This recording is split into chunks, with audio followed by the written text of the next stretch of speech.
Pedgaon मैदानाचा semi क्रमांक 2 सुटला आहे. सेमी क्रमांक 2मध्ये आपला किसना विरुद्ध बबलू चेचांचा राजा विरुद्ध देव बाकासूर विरुद्ध एम नानांचा राजा ही मैत्रीपूर्ण टॉप लढत मित्रांनो आपलं बघायला भेटली होती आणि खरोखर लढत झाली निकट रेषेवरती. बाकासूर विरुद्ध किसना विरुद्ध या साईडला होता. एम नानांचा राजा मागे पळत होता, परंतु मागून येऊन मित्रांनो निकालात घुसला आणि निकाल घेतला तो एम नानांच्या राजाने मित्रांनो.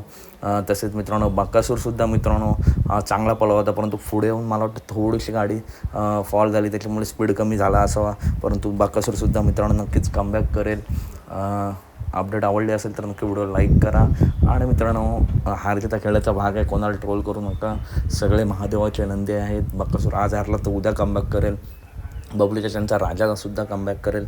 तसेच नानांच्या राजाला फायनलसाठी खूप खूप शुभेच्छा. बैलगाडी क्षेत्रातील अशा टॉप अपडेट नेहमी आपल्या चॅनलवरती येत असतात. चला तर भेटूया पुढच्या व्हिडिओमध्ये. धन्यवाद मित्रांनो, भेटूया पुढच्या व्हिडिओमध्ये.